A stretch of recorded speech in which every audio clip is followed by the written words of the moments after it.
ಹೆಚ್ಚಿಸ್ಕೊಳ್ತಾ ಇದ್ದಾವೆ. ಅಪ್ಪ ವಿದೇಶದ ಹತ್ರ ಕೇಳಿ ಪಾಕಿಸ್ತಾನ ಎಲ್ಲಿದೆ ಅಂತ ಫಸ್ಟು. ಪೆಟ್ರೋಲು ಡೀಸೆಲ್ ಬೆಲೆ ಜಾಸ್ತಿ ಆದರೆ ಅಂತಾರಾಷ್ಟ್ರೀಯ ಮಟ್ಟದಲ್ಲಿ ಬೆಲೆ ಜಾಸ್ತಿ ಆಗಿದೆ ಅಂತಾರೆ. ಸೊ ಫಸ್ಟು ಅವರು ನರೇಂದ್ರ ಮೋದಿ ಅವ್ರ ಹತ್ರ ಕೇಳಲಿ, ಟ್ರಂಪ್ಗೆ ಯಾಕೆ ಉತ್ತರ ಕೊಟ್ಟಿಲ್ಲ ಅಂತ ಅವ್ರು ನರೇಂದ್ರ ಮೋದಿ ಹತ್ರ ಕೇಳಿ ಆಮೇಲೆ ಹೇಳ್ತೀನಿ ಉತ್ತರ. ಸೆಂಟ್ರಲ್ ಮಿನಿಸ್ಟರ್ ಕುಮಾರಸ್ವಾಮಿ ಸ್ಟೇಟ್ಮೆಂಟ್ ಕೊಟ್ಟಿದ್ದಾರೆ. ಮೋದಿ ನಾಯಕತ್ವ ಕೆದರಿ ಪಾಕಿಸ್ತಾನ ಮಂಡಿಯೂರುತ್ತೆ, ಯಾರ ಮಧ್ಯಸ್ಥಿಕೆಯನ್ನು ಅಗತ್ಯ ಇಲ್ಲ ಅಂತ. ಈಗ ಕುಮಾರಸ್ವಾಮಿ ಅವರು ಯಾವ ಕಾರಣಕ್ಕೆ ಹೇಳಿದ್ದಾರೆ ಗೊತ್ತಿಲ್ಲ. ಮೋದಿ ಅವರು ಭಯ ಬೀಳಲಿಲ್ಲ ಅಂತ ಹೇಳಿದರೆ ಟ್ರಂಪ್ ಯಾಕೆ ಸೀಸ್ವಾರು ಕದನ ವಿರಾಮ ಘೋಷಣೆ ಮಾಡಿದ್ರಂತ ಇವರೇ ಘೋಷಣೆ ಮಾಡ್ಬೋದಿತ್ತಲ್ಲ. ಅದು ಎರಡು ಹತ್ರ ಬರುತ್ತೆ. ನಾವು ಭಾರತ ದೇಶದ ಗೌರವವನ್ನು ಕೆಳಗಡೆ ಇಳಿಸ್ಲಿಕ್ಕೆ ನಾವು ತಯಾರಿಲ್ಲ. ಎರಡು ಅರ್ಥ ಬರುತ್ತೆ. ಟ್ರಂಪು ಕದನ ವಿರಾಮ ಘೋಷಣೆ ಮಾಡಿರೋದು ಅದೇ ನರೇಂದ್ರ ಮೋದಿ ಮಾಡಿದರೆ ಬೇರೆ ಪ್ರಶ್ನೆ ಇತ್ತು. ಪಾಕಿಸ್ತಾನ ಇಂಡಿಯಾ ಸೇರ್ ಮಾಡಿದ್ರೂ ಬೇರೆ ಇತ್ತು. ಟ್ರಂಪ್ ಮಾಡೋ ವಿಚಾರದಲ್ಲಿ ಟ್ರಂಪೇ ಭಾಳ ಸ್ಪಷ್ಟವಾಗಿ ಹೇಳಿದ್ದಾರೆ. ಅವ್ರನ್ನ ಸ್ವಲ್ಪ ಟ್ರಂಪ್ ಹೇಳಿಕೆನ ಓದಕ್ಕೆ ಹೇಳಿ ಕುಮಾರಸ್ವಾಮಿ ಅವರಿಗೆ.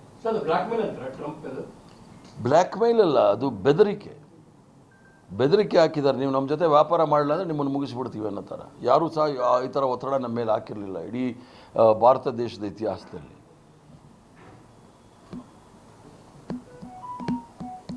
ಥ್ಯಾಂಕ್ ಯು, ನಮಸ್ಕಾರ. ಇದು ದೇಶದ ವಿರುದ್ಧ ಇರ್ತಕ್ಕಂಥ ಸಿದ್ಧಾಂತವನ್ನು ಮುಗಿಸ್ಲಿಕ್ಕೆ ಬಂದಿರೋನು ನಾನು. ಪ್ರಯತ್ನ ಮಾಡ್ತೀವಿ. ಏನಂದ್ರಿ ಸರ್, ನಿಮಗೆ ಆ ನೈತಿಕತೆ ಇದೆ? ಸಂಪೂರ್ಣ ನೈತಿಕತೆ ಇರೋದ್ರಿಂದನೇ ನಾನು ಮಾತಾಡೋದು. ಇಲ್ಲಾಂದರೆ ಇಷ್ಟೊತ್ತಿಗೆ ನನಗೂ ಸಹ Narendra Modi, Amit Shah, ED, IT, CBI ಎಲ್ಲ ಹಾಕಿರೋರು. ಎಲ್ರಿಗೂ ಸಹ ಐಡಿಯಾಲಜಿ ಗೊತ್ತಿರುತ್ತೆ ಅಂತಲ್ಲ. ಎಲ್ರಿಗೂ ಐಡಿಯಾಲಜಿ ಗೊತ್ತಾಗುತ್ತೆ ಅನ್ನೋದು ಸುಲಭ ಅಲ್ಲ.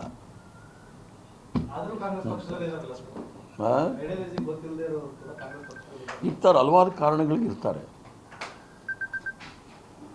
ರಾಷ್ಟ್ರದ ಒತ್ತಡಕ್ಕೆ ನಾವು ಯಾವತ್ತೂ ಸಹ ಮಣಿದಿರಲಿಲ್ಲ. ಹೊರ ರಾಷ್ಟ್ರಕ್ಕೆ ನಾವು ಮಣಿದಿರೋದು ನೋಡಿದಾಗ ನಾವೆಲ್ಲೋ ಮಂಡಿ ಊರಿದ್ದೀವಿ ಈ ಅಂತಾರಾಷ್ಟ್ರೀಯ ಶಕ್ತಿಗಳ ಮುಂದೆ ಅನ್ನೋದು ಭಾಳ ಸ್ಪಷ್ಟವಾಗಿ ಗೊತ್ತಾಗುತ್ತೆ. ಸರ್, ಇನ್ನೊಂದು ಉಗ್ರವಾದವನ್ನು ನಾವು ಹೊರಗಡೆ ಮೆಟ್ಟಿ ನಿಂತಿದ್ದೀವಿ. ಈಗ ಸ್ವಲ್ಪ ಮಟ್ಟಿಗೆ ಪಾಕಿಸ್ತಾನದ ನೆಲಗಳನ್ನ ಹೊಡೆದಾಕಿದ್ದೀವಿ. ಆದರೆ ಆಂತರಿಕವಾಗಿ ಇರುವಂಥ ಉಗ್ರವಾದವನ್ನು ತಡೆಯುವಲ್ಲಿ ಅಥವಾ ಪಹಲ್ಗಾಮಿಗೆ ಅಟ್ಯಾಕ್ ಮಾಡಿದವ್ರನ್ನ ಹಿಡಿಯುವಲ್ಲಿ ಫೇಲ್ ಆಗಿದ್ದೀವಿ ಅಂತ. ಈಗ ಆಂತರಿಕವಾಗಿ ಇರ್ತಕ್ಕಂಥ ಉಗ್ರವಾದ ಅದು ಯಾರೋ ಬೇರೆಯವ್ರು ಸ್ಪಾನ್ಸರ್ ಮಾಡಿರ್ತಾರೆ ವಿನಃ ಇಲ್ಲೇನು ಉಗ್ರವಾದ ಇದೆ ಅಂತ ಹೇಳಿ ಎಲ್ಲೂ ಸಾಬೀತಾಗಿಲ್ಲ. ಹೊರಗಡೆಯಿಂದ ಬಂದು ಇಲ್ಲಿ ಉಗ್ರವಾದ ಮಾಡ್ತಾ ಇದ್ದಂಥದ್ದು. ಈಗ 26/11 ಕಸಬ್ನ ಹಿಡಿದು ಎಲ್ಲಿಂದ ಯಾರು ಮಾಡಿದ್ರು ಉಗ್ರವಾದ ಅನ್ನೋದನ್ನು ಹೊರ ಹಾಕಿದ್ರು ಅವರು. ಈಗ ಉಗ್ರವಾದ ಪಹಲ್ಗಾಮಲ್ಲಿ 26 ಜನ ಪ್ರಾಣ ಕಳ್ಕೊಂಡಿದ್ದಾರೆ. LOC line of actual control ಇದೆ ನೋಡಿ. ಪಾಕಿಸ್ತಾನ್ ಬಾರ್ಡ್ರಿಂದ ಪಹಲ್ಗಾಮ್ವರೆಗೂ ಬರಬೇಕಾದ್ರೆ 240 ಕಿಲೋಮೀಟ್ರ್. ಕನಿಷ್ಠ 10 ದಿವಸ ಆದರೂ ಬರಬೇಕಾದ್ರೆ ನಮ್ಮ ಇಂಟೆಲಿಜೆನ್ಸ್ ಏನು ಮಾಡ್ತಾ ಇತ್ತು ಅನ್ನೋ ಪ್ರಶ್ನೆ. 22ನೇ ತಾರೀಕು ಏಪ್ರಿಲ್ ಆದ ನಂತರ ನಾವು ಆ ಉಗ್ರವಾದಿಗಳ ತಾಣಗಳ ಮೇಲೆ ದಾಳಿ ಮಾಡೋವರೆಗೂ 10-12 ದಿವಸ ಆಗಿತ್ತು. ಆ ಉಗ್ರವಾದಿಗಳು ಏನಾದರೂ ಅಂಥೇಳಿ ಯಾರಿಗೂ ಸಹ ಗೊತ್ತಿಲ್ಲ.